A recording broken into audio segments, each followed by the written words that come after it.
रचना के आधार पर वाक्य के भेद, ये बहुत ही महत्वपूर्ण है, जिसपे 3 है: सरल, मिश्रित और संयुक्त, है ना।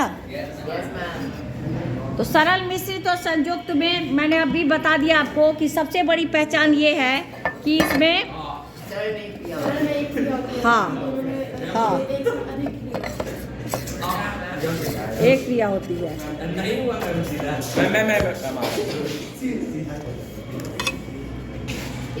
थोड़ा आप चाह रहे हैं, हाँ ठीक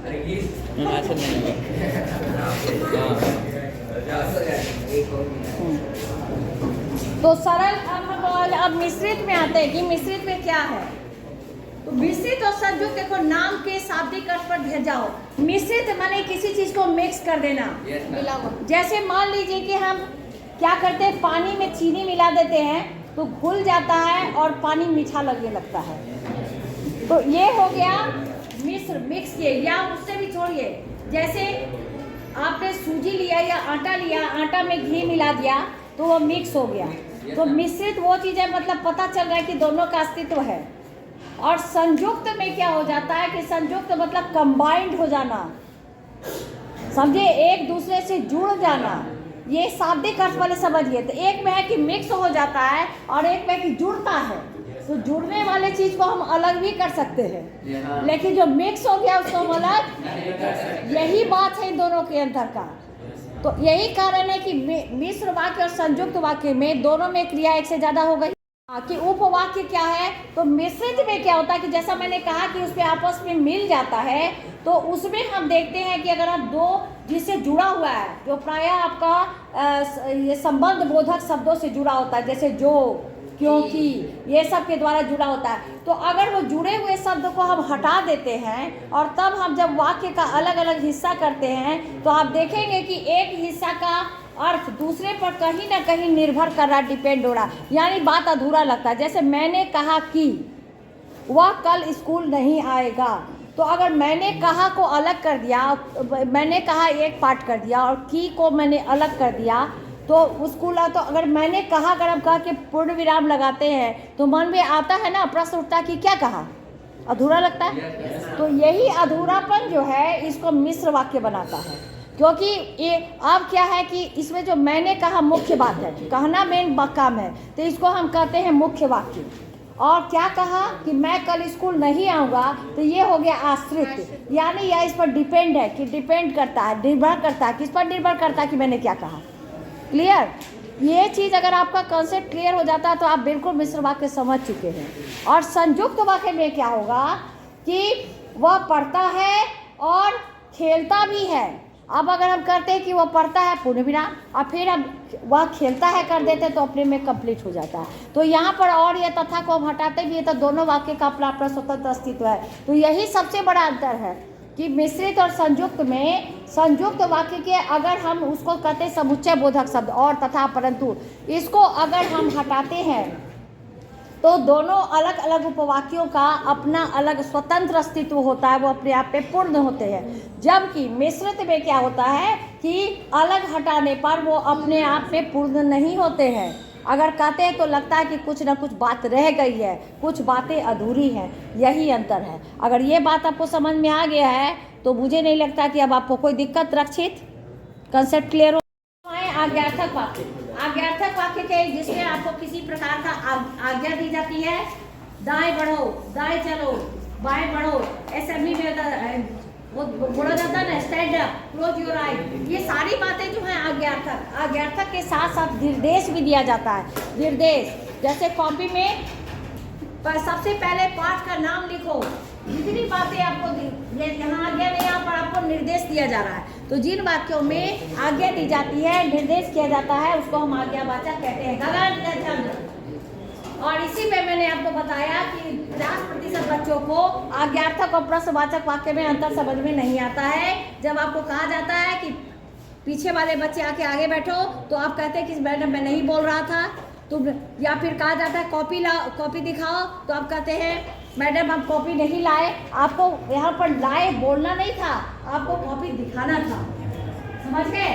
तो आपको ये सिर्फ किताब के लिए जरूरी नहीं है, ये आपके कम्युनिकेशन स्किल है कि अगर आप बातचीत करते हैं, जिस समाज में रहते हैं, जिस आगे जहाँ काम करेंगे वहाँ पर आप बातचीत कैसे करेंगे, तो ये समझना बहुत ज़रूरी है। तो जब किसी वाक्य में क्या निर्देश का बोध होता है, आज्ञा का बोध होता है, तो उसे हम क्या बोलते हैं? आज्ञावाद। आपकी किताब में इसके एग्जाम्पल बनाने के लिए नहीं दिए गए हैं, है ना? नवेद, कहाँ ध्यान है तुम्हारा?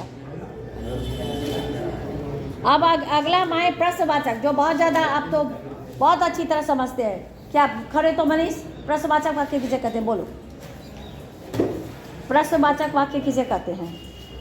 जिस वाक्य में प्रश्न पूछा जाए। क्या मैम, जिस वाक्य में प्रश्न पूछा जाए या प्रश्न का बोध होता है। प्रश्न का बोध। हाँ, जिस वाक्य से प्रश्न का बोध होता है उसे हम प्रश्नवाचक कहते हैं। अब यहाँ पर उदाहरण दिया, तुम कहाँ जा रहे हो और क्या तुमने सारे आम खा लिए। जहाँ, कहाँ, क्यों, कैसे, किस लिए, ये शब्द। प्रश्न सूचक वाक्य का पहचान क्या क्या है? कहाँ, कैसे, क्यों, क्या, इसलिए, कब, ये होता है। और साथ ही साथ विराम चिन्ह में इसमें हमेशा प्रश्न सूचक किया जाता है। अब आप जल्दी से सब बच्चे बना लिए प्रश्न सूचक वाक्य? सभी बच्चों का बन गया? चलो जिगर बोलो, जिगर तुम्हारा क्या बना? बनाओ, बताओ। तुम क्या कर रहे हो? ठीक है, बैठ जाओ। चलो तुम बोलो। तुम कहाँ जा रहे हो? बैठ जाओ। तो इस तरह से प्रश्नवाचक वाक्य भी आपने समझ लिया। अब अगला आता है, अरे तुम यहाँ भी आ गए, हाय मेरे दांत में दर्द है। आप भी यहाँ फिर एक विराम चिन्ह की बात आ रही है। अरे और हाय के बाद आप कौन सा विराम चिन्ह देंगे? तो एक तो इस वाक्य की सबसे बड़ी पहचान है कि इसमें जो विस्मयद्विबोधक शब्द होते, एक तो विस्मयद्विबोधक शब्द होते हैं। वो शब्द क्या है? जिससे हमारी हर भावनाएं व्यक्त होती है। आश्चर्य, घृणा, प्रशंसा, जितने भी हमारी भावनाएं, जितने भी हमारे इमोशन है, वो सब जो व्यक्त करने वाले शब्द होते हैं उससे वाक्य शुरू होता है। और उन शब्दों के बाद क्या लगता है? विस्मय सूचक। ध्यान देंगे, वाक्य पूरा होने पर विस्मय सूचक नहीं लगता है। कहाँ लगता है? शब्द। वो जो विस्मय सूचक शब्द होते हैं, जो वाक्य के प्रारंभ में होते हैं, उसमें लगता है प्रश्न सूचक चिन्ह। हाँ, और उसके बाद सामान्य बातें होती है और पूर्ण विराम। इस बात को जरूर ध्यान रखिएगा। और जहाँ भी आप इस तरह के देखते हैं तो वो जो भावनाएं, जैसे वाह तुमने कमाल कर दिया, तो यहाँ वाह तुमने कमाल कर दिया, यहाँ विस्मय सूचक शब्द क्या है? वाह। और विस्मय सूचक चिन्ह कहाँ लगेगा? वाह के बाद। बिल्कुल सही। तो अब आप इसको समझ चुके हैं, इससे भी आप दो वाक्य बना लें। अब आप लोग इच्छा बोधक, जो कि अर्थ के आधार पर जो भेद है, छठा भेद, उसके बारे में पढ़ रहे हैं। इच्छा बोधक। अब इच्छा बोधक का मतलब नहीं है कि कहोगे कि मैं खाना खाना चाहता हूँ, ये मेरी इच्छा है, तो ये नहीं होगा। काश एक तो बहुत बड़ा पहचान है कि जैसे काश में प्रधानमंत्री होता, और आपने अनुच्छेद पढ़ा है ना, काश में पक्षी होता, यदि या, तो ये भी एक, हाँ ये भी, तो यहाँ पर ये भी इच्छावाचक हो गया। लेकिन और सबसे बड़ा एक तो इस तरह की बातें हुई। दूसरी क्या इसमें होती है? हम जितनी भी शुभकामनाएं करते हैं, लोगों को जो ग्रीटिंग करते हैं, हम शुभकामनाएं करते हैं, वो सब इच्छावाचक है। ईश्वर तुम्हें सफल रखे, आपकी यात्रा मंगलमय हो। यहाँ पर काशवास कुछ नहीं दिया है, लेकिन जो कहा गया कि आपकी यात्रा मंगलमय हो, इसमें आप अपनी शुभ इच्छा व्यक्त कर रहे हैं। तो जहाँ पर हम अपनी इस तरह की इच्छाओं को व्यक्त करते हैं, वो सभी इच्छावाचक भी आएगा। ये हो सकता है, मैं आशा करता हूँ तुम्हारी यात्रा मंगलमय हो, आशा हो सकता है। हाँ, हो सकता है। तो ये सभी जो है सब ये, क्योंकि सब हमारे इसमें अर्थ है ना। अर्थ क्या है? हाँ क्या? नहीं, उसकी बात नहीं हो रही। तो ये इच्छावाचक जो है, हमारी जितनी इच्छाएं हैं, वो इच्छाएं इसके अंदर आती हैं, वो सभी के सभी वाक्य क्या कराते हैं? इच्छावाचक। तुम परीक्षा में सफल हो, तुम खूब तरह। संदेह बोधक। संदेह बोधक नाम से ये स्पष्ट है जिसमें कि कोई संदेह हो, यानी मैं स्पष्ट नहीं हो, शायद मैं परीक्षा ना दे सकूं, यानी कि आपको ये डाउट है कि हो सकता है परीक्षा नहीं दे पाए, शायद मैं क्या, कैसे, ये तो प्रश्नवाचक बता रहे हो। तुम कहाँ हो? ध्यान दो, मैंने क्या कहा? संदेह बोधक, जिसमें डाउट हो। हम लगता है कल तूफान आएगा। हाँ, लगता है, सभी लगता है कल तूफान आ जाए। हाँ, तुम्हारी तबीयत खराब है। ये तो विधानवाचक हो गया। तुम कहाँ हो? शायद गाड़ी स्टेशन सनी का दिमाग अभी कहीं और चला गया, इसलिए गलत गलत हो रहा है। बोलो। शायद गाड़ी स्टेशन पहुंच गई। हाँ, शायद गाड़ी स्टेशन पर पहुंच गई हो। तू बोलो। शायद कर रही मैम नहीं आया। हाँ, शायद क्या? शायद कर रही मैम नहीं आया। हाँ, वो भी हो सकता है। तो इस तरह से शायद या कभी कभी संभावना भी होती है, कल बारिश होने की संभावना है, ये भी संदेहवाचक है। समझ गए? तो शायद के साथ साथ हम कभी कभी संभावना शब्द भी लगाते हैं, जिसमें कि संभावित है, ऐसा श्योर नहीं है, निश्चित नहीं है। तो ऐसे वाक्य को हम क्या बोलते हैं? संदेहवाचक। के आधार पर 8वां और आखिरी भेद शर्त बोधक।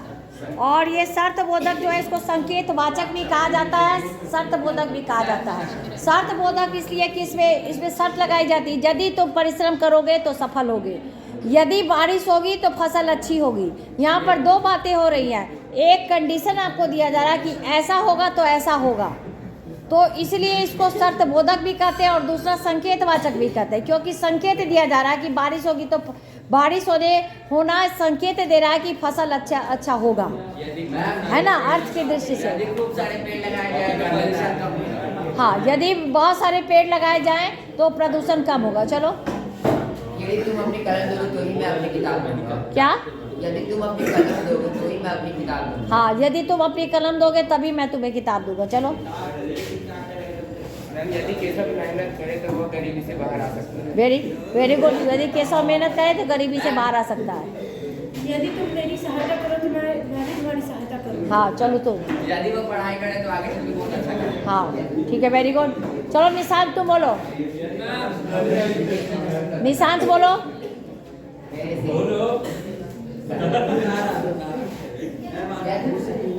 सोचो पहले, सोचा बताओ क्या।